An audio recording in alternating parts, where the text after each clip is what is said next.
지난 몇 주간 저는 교회가 무엇인가에 대한 설교를 했는데요. 특별히 지난주에 마지막으로 한 설교가 기억납니까? 교회는 세상의 소망이다. 예, 교회는 the hope of the world, 세상의 소망이다라는 설교를 했어요. 근데 제가 이 설교를 마치고 이제 교회론 설교를 끝나고 나니까 제 마음에 하나의 퀘스천 마크가 생겼습니다. 퀘스천 마크가. 그게 뭐냐면은 그래, 분명히 그건 확실하다. 그건 진실이다. 교회는 세상의 소망인 것은 분명하다. 그건 거짓이 아니다. 그런데 교회가 세상의 소망이라고 한다면 왜 오늘날 세상에 이렇게 소망이 없을까? 교회가 이렇게 많은데. 이런 고민이 드는 거예요. 이런 질문이 생기는 것이죠. 분명히 교회는 세상의 소망이다. 이거는 틀림없는 사실이다. 그런데 왜 교회가 이렇게 많은데 이 세상에는 소망이 없는가? 거기에 대한 답을 제가 계속 고민하다가 제 스스로 깨달았던 결론은 교회를 구성하는 구성원 한 사람 한 사람, 즉 교인들이 하나님 앞에 바로 서 있지 못하기 때문에 이 교회가 세상의 소망이 되지 못한다 하는 것을 깨닫게 됐어요.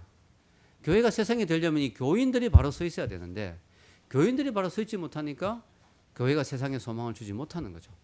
저의 이런 생각을 또 이렇게 화답하듯이 지난주에 세일 모임에서 어떤 자매님이 이런 고백을 했다고 합니다.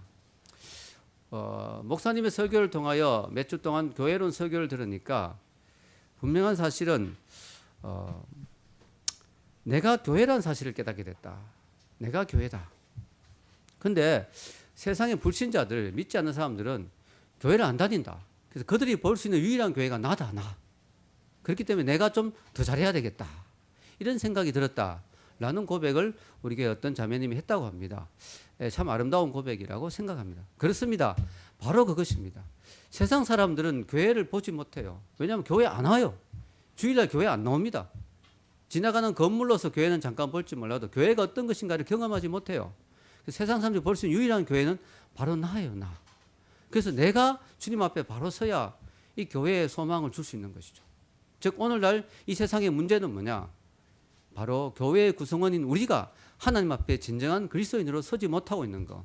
이것이 오늘날 세상의 문제고 교회의 문제라는 사실을 깨닫게 됐습니다. 그렇게 될 때 또 하나의 질문이 나오게 됐습니다. 그렇다면 도대체 어떻게 사는 것이 진정한 기독교인의 삶인가? 도대체 어떻게 살아야 하나님이 기뻐하시는 진정한 그리스도인의 삶을 살 수 있는가? 이거에 대한 질문이 생기게 된 것이죠. 여기에 대한 답으로 저는 야고보서를 선택하게 됐습니다. 이 야고보서는요, 대단히 실제적인 내용을 다루고 있는 책입니다. 이 야고보서는 짧은 내용이지만요, 그 안에 우리가 경험하는, 일상에서 경험하는 많은 문제들을 다 다루고 있어요. 시험의 문제, 시련의 문제, 가난의 문제, 부의 문제, 또 사람을 편애하고 차별하는 차별의 문제, 사회 정의의 문제, 또 언어를 어떻게 사용하느냐, 입을 어떻게 사용하느냐, 그 문제, 이게 참 중요한 문제거든요. 또 세속성, 이 세상을 너무 사랑하는 그런 문제들, 또 뻑이고 잘난 체하는 그런 문제들, 또 사업을 할 때 계획을 수립하는 그런 문제들, 또 기도의 문제, 질병에 관한 문제, 이런 것까지 다 다루고 있어요. 그래서 상당히 실제적인 그런 책이라고 볼 수 있습니다. 그래서 어떤 사람은 야고보서를 신약의 잠언서라고 이야기합니다. 잠언서가 보면 우리 일상의 구체적인 문제를 다루고 있거든요. 빚지지 마라 이런 문제도 있고요. 보증 쓰지 마라 이런 문제도 있고요. 그러면서 잠언서는 참 우리에게 지혜를 줍니다. 그래서 지혜서라고 하는데요. 이 신약의 야고보서가 마치 잠언서 비슷하게 구약에 있는 것처럼 많은 문제들을 다루고 거기에 대한 우리가 어떻게 기독교인이 살아야 될 것인가는 지혜를 우리에게 주는 책입니다. 그래서 참 좋은 것 같습니다. 그래서 이 야고보서가 우리에게 도움이 됩니다. 우리 야고보서의 지침대로 살면 우리가 세상에서 그리스도인다운 삶을 살 수 있는 사람이 될 수 있는 거예요. 참 좋지 않습니까? 우리가 이 세상에서 이런 여러 가지 문제들을 경험할 때 어떻게 반응하는가 하는 것이 우리가 어떤 기독교인인가 하는 것을 보여주는 거죠. 그래서 마치 야고보서는 리트머스 시험지와 같다. 화학 실험지에서 리트머스 시험지라고 하시죠. 그걸 딱 담그면은 용액에 따라서 이 시험지 색깔이 변하잖아요. 그래서 이게 산성 용액인지 알칼리성 용액인지. 여러분이 야고보서 말씀 여러분을 비추어 보면은 그 말씀대로 우리가 사는지 안 사는지를 비추어 보면은 우리가 어떻게 이 인생의 여러 가지 문제들을 반응한지를 비추어 보면 우리가 알칼리성인지 산성인지 엉터리 크리스찬이었는지 진짜 크리스찬인지가 드러나게 됩니다. 그래서 우리의 영적 리트머스 시험지와 같은 책이 바로 야고보서입니다. 여러분, 오늘날 이 세상의 문제는요, 예수님이 우리에게 빛과 소금이 되라고 했는데 빛과 소금이 되지 못하는 기독교인들이 문제죠. 그래서 여러분, 정말 오늘 이 말씀을 보면서요, 야고보서를 우리가 같이 공부하면서 우리의 목표를 정해야 될 것 같아요. 야고보서 말씀이 나를 비춰보면서 내가 순도 100%의 크리스찬이 되고 싶다. 리얼 크리스찬. 요즘 표현대로 하면 레알 크리스찬. 진짜 나는 야고보서 말씀을 비춰보면서 나를 교정하고 바로잡아서 진짜 순도 100%의 크리스찬이 되고 싶다. 그래야 하나님 나를 마음껏 쓰실 수 있지 않겠는가. 그래야 내가 하나님의 도구로 쓰임받지 않겠는가. 그래야 나를 통해서 사람들이 하나님의 은혜를 체험하지 않겠는가. 아멘. 그런 꿈을 여러분들이, 저와 여러분이 꿨으면 좋겠어요. 부족하잖아요. 우리가 100%가 되기 어렵잖아요. 하나님의 마음은 우리가 100%가 되도록 노력하기를 원하는 거죠. 그래서 우리가 야고보서 말씀을 통해서 그런 은혜를 받고자 합니다. 그래서 오늘 첫 시간으로서요, 먼저 생각해서 야고보의 저자, 야고보서의 저자와 받는 사람, 수신자가 누군지를 한번 생각해 보기를 원합니다. 먼저 야고보서의 저자입니다. 성경에 야고보라는 이름이 나온 사람이 한 4명 정도 되는데요. 특별히 우리가 관심을 가지게 된 사람이 한 3명 정도입니다. 2명은 사도입니다. 사도 야고보. 그리고 1명은 예수님의 형제 야고보입니다. 이 3명의 야고보가 눈에 띄는데요, 성경에서. 먼저 이 사도 야고보를 생각하겠습니다. 우리가 잘 아는 트리오, 3명이 트리오죠. 트리오. 이 트리오로 나오는 3명의 이름이 있어요. 예수님과 늘 같이 가까이 다녔던 누구예요? 베드로, 야고보, 요한. 이 3명이 트리오입니다. 트리오. 아주 예수님과 가까웠던 최고의 핵심 제자 그룹입니다. 자, 이 야고보가 사도 야고보입니다. 근데 이 야고보는요, 이 야고보를 썼을 가능성이 좀 낮아요. 왜 그럴까요? 일찍 죽었습니다. 야고보가. 교회가 시작되자마자 바로 야고보는 끌려가서 목이 날아가서 참수당하는 순교의 잔을 가장 먼저 마신 사도 중에 하나가 야고보입니다. 야고보. 그래서 물론 서대반 집사님도 있지만 야고보가 사도로서 가장 먼저 순교의 길을 갔죠. 그것도 모르고 야고보는 예수님 자리에 우리가 우측에 앉게 좌측에 앉게 막 해주십시오 하니까 예수님이 내가 마신 잔을 너희도 마실 수 있겠느냐? 예. 그런데 그 잔이 순교의 잔이었어요. 야고보. 그래서 야고보가 썼을 리는 없다. 또 한 명의 사도 야고보가 있는데요. 성경에 나오는 그 야고보가 누구냐? 알페오의 아들 야고보라는 사람이 나옵니다. 성경 알페오의 아들 야고보. 그런데요, 이 야고보는요, 예수님의 부활 이후에 전혀 행적이 나오지가 않아요. 그래서 좀 시들시들해졌습니다. 그래서 영향력이 별로 없는 인물이에요. 예수님의 사도로서. 예수님 특히 부활 이후에 알페오의 아들 야고보는 별로 이름이 안 나와요. 그래서 그가 이런 영향력 있는 책을 쓸 리는 좀 없을 것 같다. 그래서 결론은 야고보 쓴 사람은 야고보, 예수님의 형제 야고보. 비록 그는 사도는 아니었습니다. 12사도는 아니었지만 막강한 영향력을 가지고 있었어요. 예수님의 형제 야고보. 그가 이 책을 썼을 가능성이 높다라고 사람들이 봅니다. 또 거기에 대한 증거가 몇 가지가 있어요. 하나는요, 오늘 말씀해 보면 위에 읽어볼까요? 다시. 하나님과 주 예수 그리스도의 종 야고보는 이렇게 나오죠. 야고보 자기를 소개할 때 사도란 말을 안 씁니다. 사도일 경우는 보통 사도라고 하거든요. 사도 바울도 자기가 사도라고 이야기하거든요. 이걸 안 쓴 이유가 뭘까? 이런 걸 생각할 때요, 자기가 예수님의 사도이면 사도란 말을 썼을 거예요. 자기가 쓰는 편지의 신빙성을 높이기 위해서. 근데 사도란 말을 안 쓴 이유가 그가 사도가 아니었기 때문에. 즉 순교당한 야고보 사도나 알페오의 아들 알페오의 야고보가 아니었기 때문에, 예수님의 형제였기 때문에 야고보가 사도란 말을 안 썼을 것 같다. 둘째는요, 이 야고보가 사도행전에 나오거든요. 예수님의 형제 야고보가 사도행전 15장에 보면 총회를 할 때 야고보가 총회장으로 옵니다. 초대교회 총회장이 야고보예요. 근데 이 야고보가요, 잘 쓰는 말투가 있어요. 잘 쓰는 말투가 보면, 여기 보면요, 15장 23절에 보면 읽어보겠습니다. 시작. 그 편에 편지를 붙여 이르되 사도와 장로된 형제들은 안디옥과 수리아와 갈리아에 있는 이방 형제에게 문안하노라. 위에도 뭐가 나와요? 12지파에게 문안하노라. 근데 신약 성경에서 딱 2군데만 이 말이 나와요. 문안하노라. 헬라어로 똑같은 말이에요. 그래서 이 야고보가 썼을 가능성이 높다. 이 편지도 야고보가 썼거든요. 사도행전의 이 편지도. 그러니까 야고보의 말투가 좀 비슷하다. 문안하노라. 이 말을 잘 써요. 그리고 야고보가 또 잘 쓰는 말이 있어요. 밑에 한번 읽어볼까요? 말을 마침에 야고보가 대답하여 이르되 형제들아 내 말을 들으라. 야고보서 2장 5절에도 이런 말이 있습니다. 읽겠습니다. 내 사랑하는 형제들아 들을지어다. 이렇게 뒤에 생략하고. 자, 야고보는요. 잘 쓰는 말이 형제들아 들을지어다. 이 말을 또 야고보가 좋아하는 말이에요. 야고보의 말투가 비슷하다는 거죠. 그래서 이 야고보가 이 야고보서를 썼을 가능성이 높다. 사도행전에 나오는 그 야고보, 예수님의 형제 야고보, 그분이 이 야고보서를 썼을 가능성이 높다. 이렇게 보아지는 거죠. 또 하나의 그 추측은 이 야고보서에 보면 마태복음에 예수님이 하신 말씀이 많이 언급이 됩니다. 그 예수님이 하신 표현들이 많이 나옵니다. 알게 모르게 예수님이 표현하신 표현들이 많이 나온다. 22군데나 나옵니다. 22군데나. 특히 마태복음 예수님의 산상수훈 있죠. 마태복음 5장 7장 사이에 나오는 예수님의 산상수훈에 나오는 표현들이 말투들이 아주 많이 나옵니다. 이것은 예수님과 평상시에 가까이 많이 접하고 예수님의 말투에 익숙한 사람이라고 볼 수 있는 예수님의 형제 야고보가 아니겠는가 이렇게 보아지는 이유 중에 또 하나입니다. 그래서 여러분 이런 것들이 바로 이 서신서의 저자가 예수님의 형제 야고보, 사도 야고보가 아니고 예수님의 형제 야고보인 가능성을 높여줍니다. 그런데요, 우리가 알다시피 그 성경에 예수님의 형제 야고보는 처음에 예수님을 그렇게 잘 안 믿었어요. 잘 안 믿었습니다. 공생의 기간 동안에 예수님을 별로 따라다니지 않았던 것 같아요. 3년 반 동안. 오히려 예수님을 좀 멀리서 지켜봤지만 별로 예수님을 그렇게 탐탁지 않게 여겼던 것 같습니다. 예수님의 사역을 좀 어떤 면에서는 좀 비꼬는 듯한 그런 말도 요한복음에 나옵니다. 읽어볼까요? 요한복음 7장 3절에서 4절 읽겠습니다. 그 형제들이 예수께 이르되 당신이 행하는 일을 제자들도 보게 여기를 떠나 유대로 가소서. 스스로 나타나기를 구하면서 묻혀서 일하는 사람이 없나니 이를 행하려 하거든 자신을 세상에 나타내소서 하니. 아이 뭐 형님 뭐 이렇게 뭐 초야에 묻혀 있을 필요가 있습니까? 뭐 그렇게 대단하신 분이면 한번 세상에 자기를 한번 드러내 보시지요.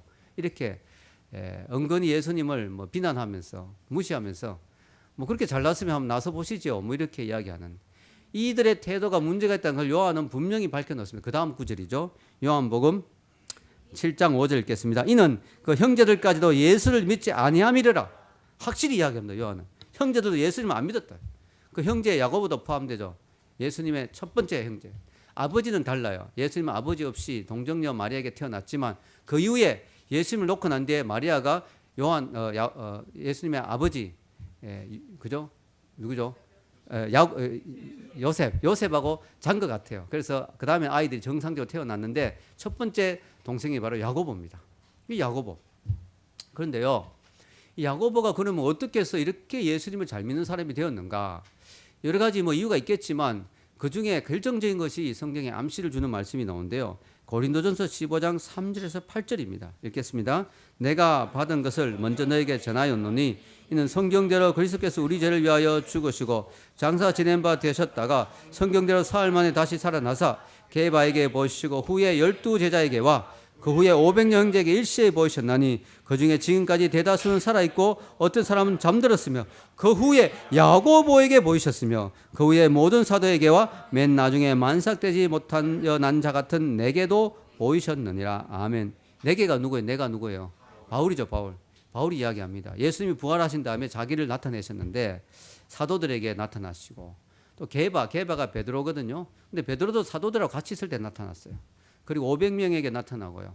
그리고 예수님이 야고보에게 나타났는데 야고보는 혼자 지금 야고보에게 예수님이 특별히 딱 혼자 있는데 나타난 사람이 야고보예요. 야고보. 심지어 베드로조차도 제자들하고 있는데 나타나셨는데 예수님 야고보는 혼자 있는데 딱 나타났어요. 야고보야, 내가 너의 형이었지만 내가 전에 말한 대로 구세주다, 메시아다. 봐라, 내가 죽었지만 이렇게 살아났지 않았느냐. 보니까 예수님이 손에 못자국도 있고 한데 완전히 새로운 몸으로 나타나신 거예요. 벽을 뚫고 야고보가 혼자 있는데 탁 나타나 영광의 빛 가운데 광채 가운데 나타나서 야고보야 야야야야 이렇게 나타나신 거예요. 이 야고보가 깜짝 놀란 거죠. 예, 야고보가 우리 형님이 말이지 이게 정말 진짜 십자가에 죽고 뭐 끝난 줄 알았는데 이게 진짜 그분이 말씀하신 대로 메시아구나. 놀라운 이야기구나 이거. 내가 형님을 잘못 알았구나. 엄청난 분이구나 이분이. 내가 영원히 섬기고 또 믿어야 될 구세주구나. 이걸 야고보가 결정적으로 그 순간 야고보가 아마 무릎을 꿇었을 겁니다. 그리고 예수님 앞에 자기를 굴복했을 겁니다. 야고보. 이 야고보가 엄청난 변화가 일어난 것이죠. 그때부터 야고보가 놀라운 사람들이 놀라운 사람이 되었습니다. 초대교회 기둥 같은 존재가 되었습니다. 바울이 사실은 야고보를 기둥이라고 표현해요. 갈라디아서 2장 9절 읽겠습니다. 또 기둥같이 여기는 야고보와 게바와 요한도 내게 주신 은혜를 알므로 나와 바나바에게 친교의 약속을 하였으니 우리는 이방인에게로 그들은 할례자에게로 가게 하려 함이라. 자, 게바가 베드로거든요. 게바, 베드로, 요한, 야고보. 이 야고보, 옛날에도 베드로, 요한, 야고보였죠. 근데 야고보는 순교당했고요. 이 야고보가 그 야고보를 대신한 것 같아요. 자, 이 베드로, 요한, 야고보. 이 야고보는 사도가 아니었는데, 12사도가 아니었는데 바울이 12사도 중에 특히 핵심 인물인 요한과 베드로와 같은 동급에 놓고 있습니다. 그리고 초대교회에서 이 세 분이 기둥이다, 기둥 같은 분들이다. 그들과 내가 교제의 약속을 했다. 이렇게 바울이 이야기를 합니다. 실제로 여러분이 사도행전 공부를 요즘 하고 있지만 금요일마다 사도행전의 총회를 보면 이방인의 할례 문제 뭐 이런 것들 아주 중요한 문제를 결정할 때 최종 결정을 누가 합니까? 야고보. 야고보 사도가 이 장로님이죠. 야고보 장로님이 딱 한마디 하면 그걸로 결정이 됩니다. 야고보 장로님이 딱 파이널, 딱 마침표를 딱 찍는 거의 뭐 총회장 역할을 하는 그런 엄청난 분이 되었습니다.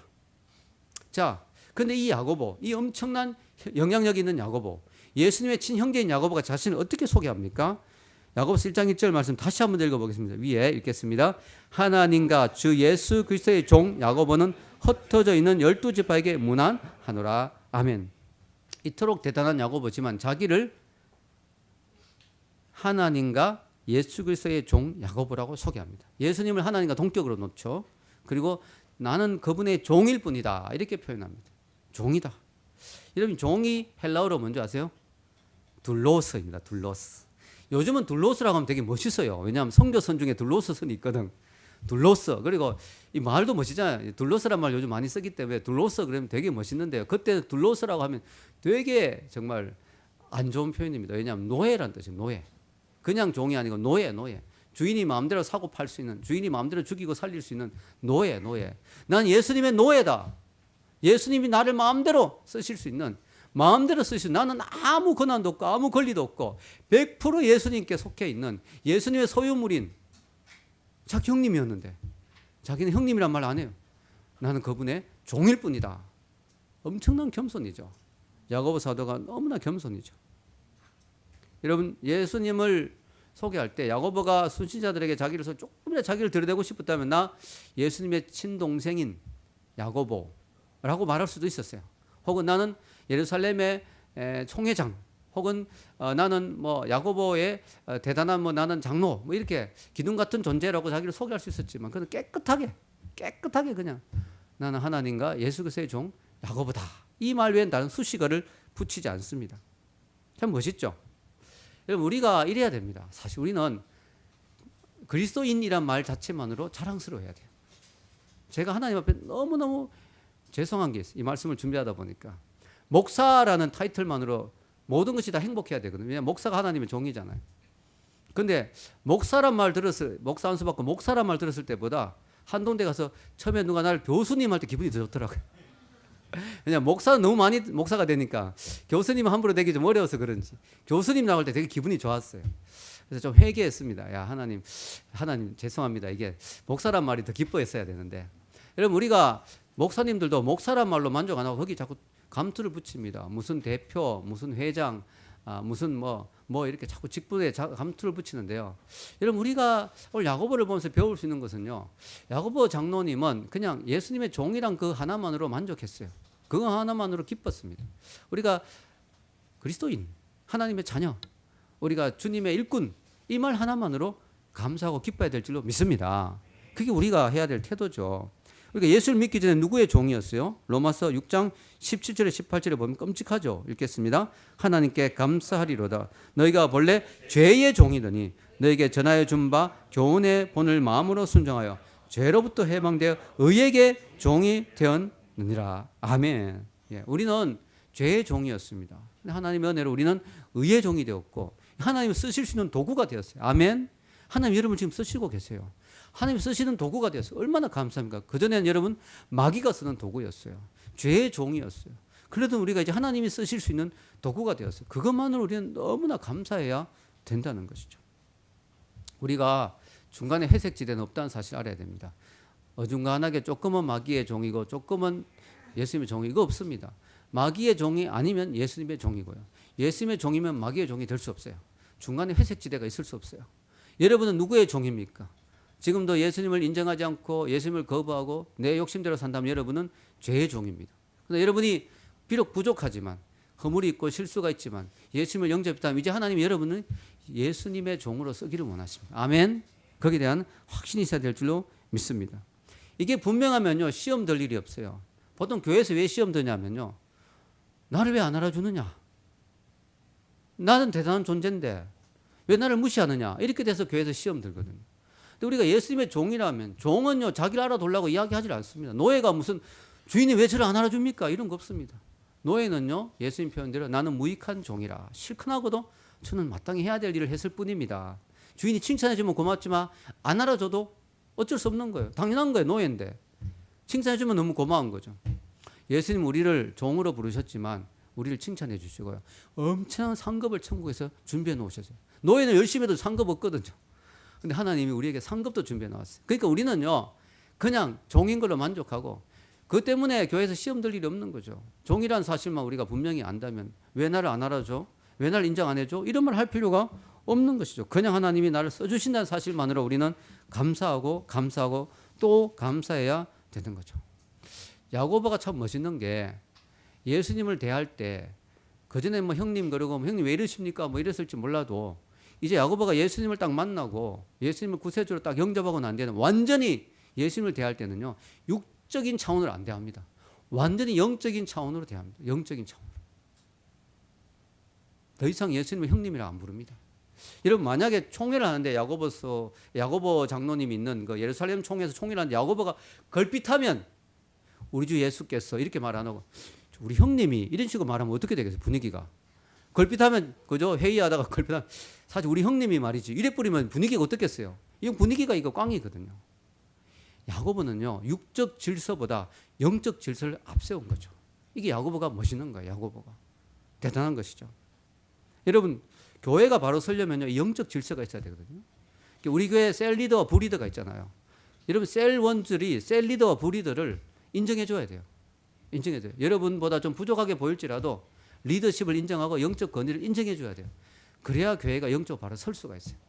저는요 박효진 장로님의 책을 읽으면서 정말 은혜 받은 부분이 그건데요, 참 이분이 정말 보통 분이 아니구나 생각이 드는 게, 하나님은 아무도 포기하지 않으신다, 그 책 여러분에게 소개했는데요.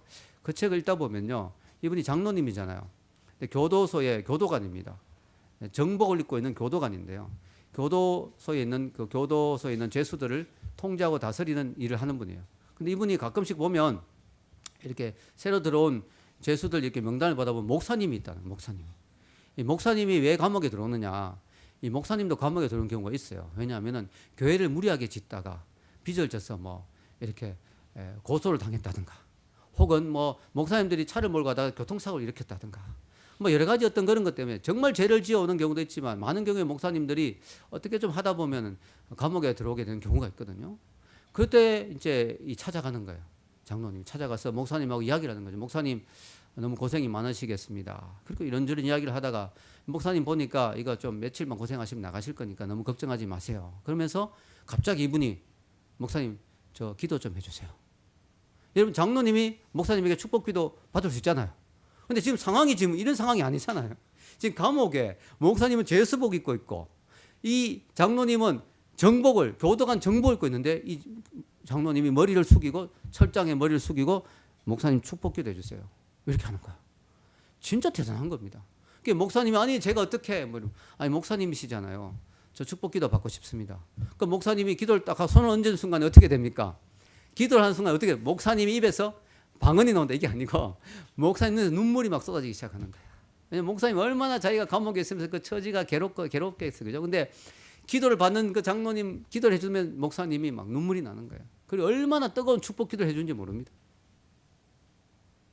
그리고 이제 고개를 딱 들면요 목사님이 영적 자신감이 회복되는 거예요. 야, 내가 그래도 목사구나. 나를 인정해 준 사람이 있구나. 그리고 더 중요한 건 뭐예요? 감방 안의 분위기가 완전 바뀌는 거죠. 보통 감방에 새로 사람이 들어오면 신고식을 하잖아요. 목사님이라도 막 괴롭히고 이러는데 눈이 희둥그레지는, 아니 저분이 도대체 누구길래 우리 교도관님의 머리에 손을 얹고 기도를 해준단 말인가. 깜짝 놀라면서 대우가 달라지는 거죠. 이분이 너무 겸손한 거죠. 저는 정말 대단하다고 생각합니다. 이분이 왜 이렇게 할 수 있었을까요? 그것은 나는 교도관이다, 너는 죄수다, 이전에 영적 질서, 나는 장로고 저분은 목사님이니까 내가 기도를 받고 싶다, 영적 질서를 먼저 한 거죠. 이분이 책에 그렇게 이야기합니다. 자기는 지금 전 세계를 다니며 간증을 하고 다니는데 하나님 많은 축복을 받았는데 이 축복을 받은 이유가 그때 목사님들에게 뜨거운 기도를 받았기 때문이다. 그렇게 책에 써놓았어요. 정말 겸손한 거죠. 야, 하나님이 이분을 마음껏 쓰실 수 있는 이유가 있구나. 보통 장로님이 이렇게 쓰임받으면 얼마나 교만해지겠어요. 목사도 눈에 안 보입니다. 그런데 이분은요, 너무너무 겸손한 거예요. 그래서 하나님이 쓰시는 거예요. 여러분, 우리 하나님 앞에서 겸손이 필요해요. 야고보 장로님이 하나님 쓰신 이유가 겸손하기 때문에. 예수님이 내 형님인데 내가 누군지 알아? 이런 식으로 나온 게 아니에요. 너무나 겸손하기 때문에 하나님 쓰신 줄로 믿습니다. 여러분, 우리가 겸손해야 되죠. 여러분, 우리가 하나님 앞에 자기를 낮추면요, 낮아지는 게 아니고 높아집니다. 장로님이 이렇게 목사님께 기도를 받았다고 낮아졌습니까? 아니죠. 하나님 더 높여주셨죠.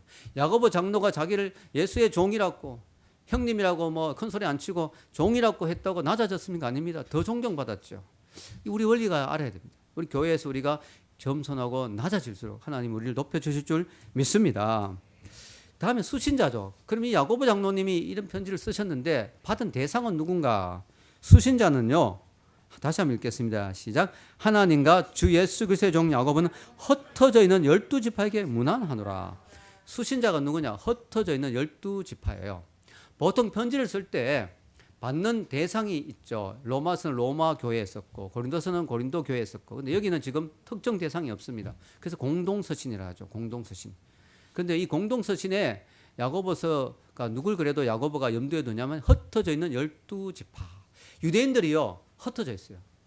유대인들이 전 세계적으로 가장 많이 흩어진 민족 중에 하나입니다. 왜냐? 이 바벨론 포로로 끌려가면서 나라가 완전 망했거든요. 그러니까 포로로 끌려가면서 막 전 세계로 흩어졌어요. 유대인들이. 흩어진 유대인들. 유시가 말로 뭐라 하는 줄 아세요? 흩어진 유대인들. 디아스포라. 예, 디아스포라라고 합니다. 디아스포라 유대인들. 근데 여러분, 유대인들 다음으로 전 세계만 흩어진 민족이 누군지 아세요? 예, 한국인이라고 합니다. 한국인. 한국인이 6.25와 일제시대를 겪으면서 얼마나 많이 흩어졌는지요. 전 세계 어딜 가도 한국인이 있어요. 한국인. 근데 너무 감사한 게 한국인들 어디 가든지 먼저 모이면 뭐부터 세워요? 교회부터 세웁니다. 중국 사람들은 중국집부터 만드는데 한국 사람들은 교회부터 세워요. 그래서 하나님 이 민족을 축복하신 것 같아요. 아멘. 어딜 가도 한인 사회가 있고요. 한인 교회가 있어요. 반드시 어딜 가도. 이 축복이에요. 축복. 자, 유대인들이 흩어져 있는데요.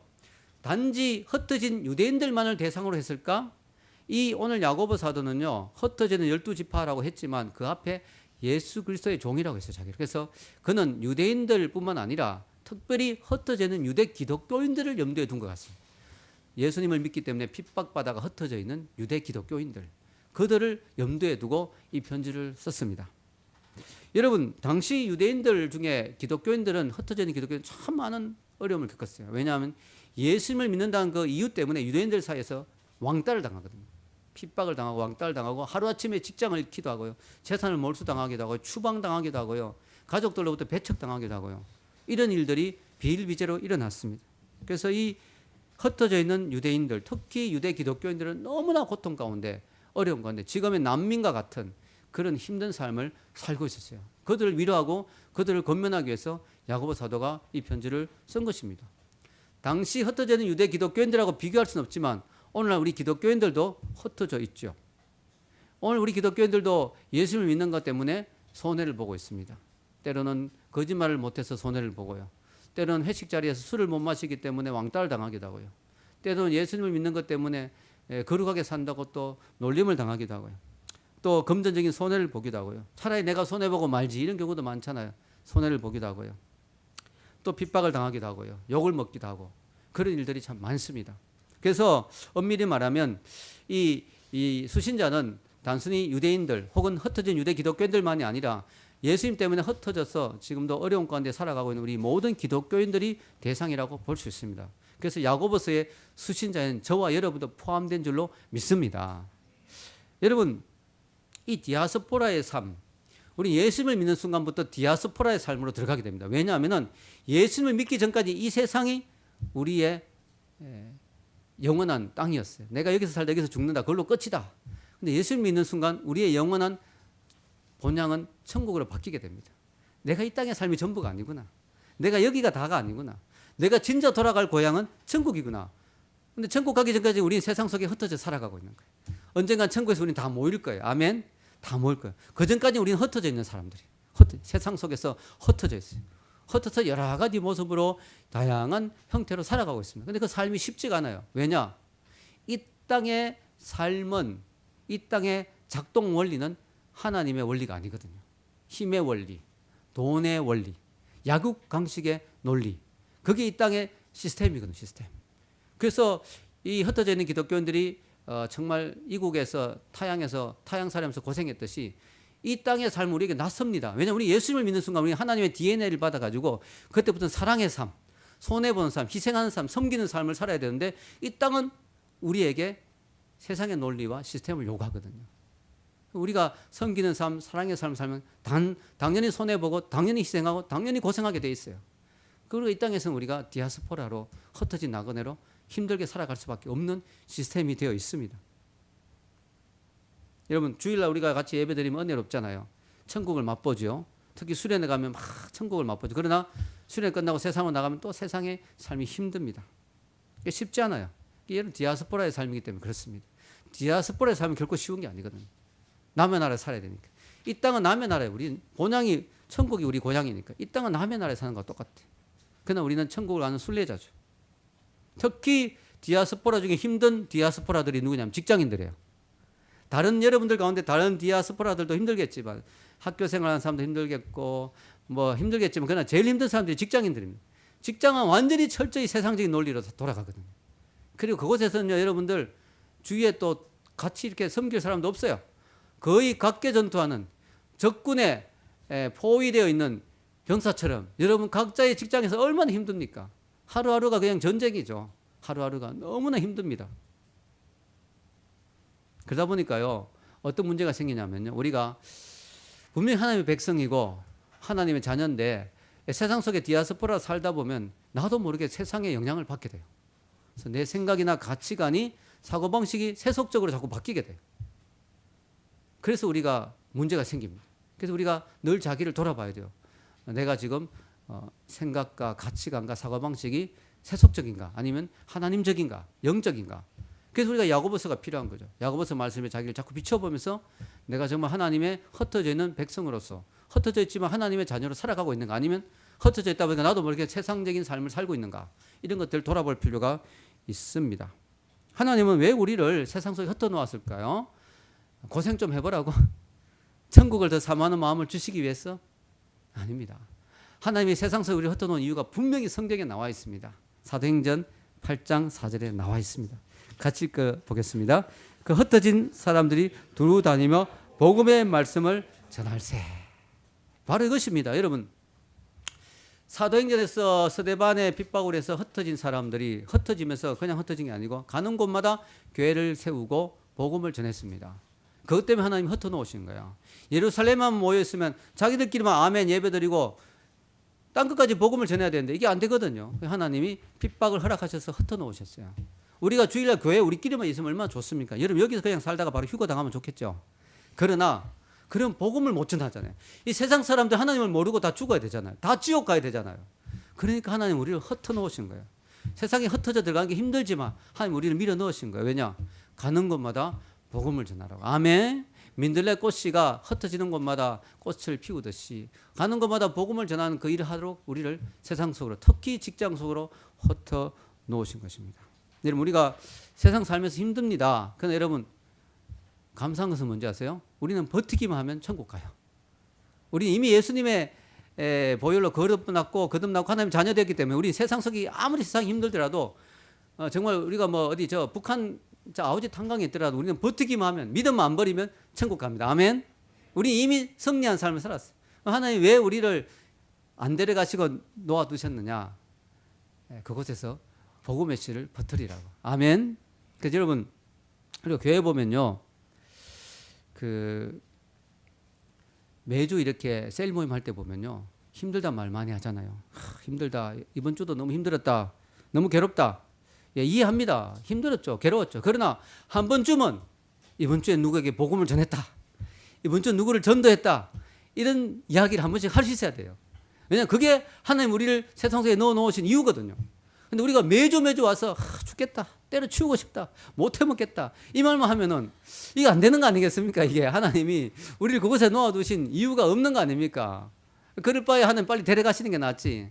우리가 힘든 건 사실이죠. 너무 괴로운 건 맞죠. 그러나 우리가 죽겠다, 괴롭다 이 말만 하지 말고 정말 한 번쯤은 하나님 도와주셔서 내가 그곳에서 하나님을 전했다. 누군가에게 예수님을 전했다. 누군가에게 하나님의 은혜를 나누었다. 이런 이야기 할 수 있으면 좋을 것입니다. 그런 은혜가 있기를 축원합니다. 그러기 위해서는 여러분이 몸부림치고 고민해야 돼요. 여러분 직장에 가서도 몸부림치고 하나님 왜 저를 여기 이 자리에 놓아두셨습니까? 왜 지금 이 시간 저를 여기 이 자리에 놓아두셨습니까? 그걸 물어봐야 돼요. 한 뜻이 뭡니까? 그럼 하나님이 저 친구에게 전도하라고, 저 부장에게 예수님을 전하라고 막 가르쳐 주십니다. 알려주십니다. 여러분 힘들죠? 근데요, 한번 생각해 봅시다. 여러분 직장 힘들죠? 근데 여러분 인도 땅에 있는 것보다 더 힘들까요? 제가 지금 읽고 있는 책이 인도하심이라는 책이에요. 인도하심. 인도 선교사인데 여자분은 혼자 독신 선교사. 평생을 인도에서 살아. 한국인인데. 그 인도하심, 하심 하나님의 마음이기도 하고 아래 하자, 아래로 내려가는 마음, 낮아지는 마음. 인도하심. 참 좋은 책입니다. 제가 읽어보면서 너무 많은 은혜를 받는데요. 너무너무 힘들더라고요. 인도 삶이. 상상할 수 없을 정도로 힘들어요. 그것만큼 힘들겠습니까? 우리가 직장이 힘들어도. 근데 그분은 인도에 선교사로 갔기 때문에 자기는 무조건 여기서 하나님 나를 보내신 이유가 있다. 거기서 자기는 몸부림치면서 그곳에서 엄청 하나님의 일을 이루었거든요. 여러분은 마찬가지예요. 여러분이 그냥 직장이라 생각하면 힘들어요. 선교지라 생각해 보십시오. 아멘. 선교지. 근데 이 선교지가 얼마나 좋은 선교지냐면은 선교하라고 돈도 줘요. 할렐루야. 여러분 보통 선교사로 가면요. 돈 우리가 후원해야 돼요. 근데 여러분 선교지는 얼마나 좋은 선교지인지 돈도 줍니다. 돈도. 돈도 주고요. 때로는 밥도 주고요. 야, 여러분 직장이라 생각하면 너무 힘들지만요. 내가 여기 선교지라 생각하면 안 힘들어요. 선교지 중에 이렇게 좋은 선교지가 어디 있어요? 여러분 음식도 한국 음식 먹고 마을도 통하고. 여러분 야, 인도에는요. 그냥 누워 자는데 막 도마뱀 벌레들이 막 툭툭 떨어지고요. 온몸에 벌레들이 막 물고요. 물도 없어요. 물도 없어. 화장실 가서도 손으로 물로 휴지도 없어요. 얼마나 힘든지 모릅니다. 여러분 그런 곳에서도 그분이 선교지라 생각하니까 있을 수 있는 거야. 그리고 그곳에서 하나님이 나를 이곳에 흩어놓으신 뜻이 뭔가 물어보니까 그곳에 하나님의 역사가 일어나는 거야. 마찬가지로 여러분이 직장 힘들다 생각하면 아무것도 안 됩니다. 그러나 여기가 선교지라 생각한다면 여러분 그곳에 하나님의 역사가 일어날 줄 믿습니다. 평신도 선교사. 옆 분에게 여러분 한번 격려해. 당신은 평신도 선교사입니다. 네. 아멘. 네, 맞습니다. 여러분 평신도 선교사입니다. 결론을 내리겠습니다. 저는 야고보서 말씀을 우리 같이 은혜를 나누었는데요. 야고보서 장로님은요 정말 대단한 분이에요. 이분은요 인간적으로는 정말 강직한 분입니다. 아주 율법적인 분이에요. 근데 이분은 율법을 강조하지 않습니다. 하나님의 은혜를 아는 분이에요. 율법적인 분이에요. 그리고 이분은요 아주 말투가 딱딱합니다. 오늘도요 여기 이 야고보서 전체가 그 조사해 보니까요 108구절로 돼 있거든요. 근데 그 중에 54구절이 명령형입니다. 이렇게 해라 저렇게 해라. 보통 그런 사람 보면 되게 피곤하잖아요. UPS라 그죠? 유난히 피곤한 스타일. 이렇게 해라 저렇게 해라. 그런데요 장로님이 이렇게 말하는데도 우리는 시험이 안 돼요. 왜냐? 장로님은 이렇게 말하는 뿐만 아니라 자기는 말하는 대로 살거든요. 아멘. 장로님이 기도를 많이 하라고 이야기해요. 야고보서 보면. 근데 자기는 기도 얼마나 많이 했는지 별명이 뭐예요? 낙타 무릎이에요. 도대체 사람이 기도를 얼마나 많이 하면 무릎이 딱딱해지고 나중에 낙타같이 생겨요. 이분이 돌아가셔가지고 장례식을 치는데 시신을 이렇게 정리하다 보니까 무릎을 만져보니까 낙타 무릎이에요. 얼마나 기도를 많이 했는지. 이분이 자기가 그렇게 살면서 이야기하니까 이분이 하시는 말씀이 은혜가 되는 거예요. 이분의 말씀이 와닿는 거예요. 여러분 야고보 장로님은요 말씀대로 사는 분이에요. 그러니까요 사람들이 다 존경해요. 바울도요 바울이 얼마나 대단한 사람이냐면 베드로도 우습게 여깁니다. 여러분 성경에 보면요 베드로가 외식하고 실수한 적이 있어요. 바울이 바로 꾸짖습니다. 사람들 앞에서. 어떻게 베드로 사도가 그런 행동하느냐고. 덕이 안 되게. 바울은요 베드로조차도 우습게 제껴버린 사람입니다. 근데 그 바울조차도 야고보 앞에서는 꼼짝 못합니다. 머리를 숙입니다. 야고보 장로 앞에서는 아무 말 안 합니다. 야고보 장로는 그만큼 존경받고 대단한 분이에요. 왜냐? 말씀대로 사니까. 우리는 야고보서를 보면서 도전받기를 원합니다. 오늘날은 정말 힘든 세상이죠. 대충 살아가지고는 신앙도 못 지킵니다. 여러분이 정말 야고보 사도처럼 말씀대로 살기 위해서 몸부림쳐야 그나마 여러분이 신앙을 지키고 천국 갈까 말까입니다. 이 시대에 너무나 많은 죄악이 있고 너무나 세속적인 물결이 많기 때문에 우리는 야고보서 말씀을 보면서 말씀대로 살기 위해서 100% 크리스찬이 되자 목표를 하다 보면 여러분 80%는 되겠죠. 여러분 그런 목표를 가지고 몸부림쳐야 될 줄로 믿습니다. 오늘 우리가 야고보서 말씀을 보았는데요. 이 말씀이 우리에게 필요한 메시지입니다. 같이 우리가 매주 야고보서 강해를 통해서 우리가 정말 주님이 기뻐하시는 참된 그리스도인의 모습으로 같이 닮아가는 저와 여러분이 되기를 축원합니다. 우리 같이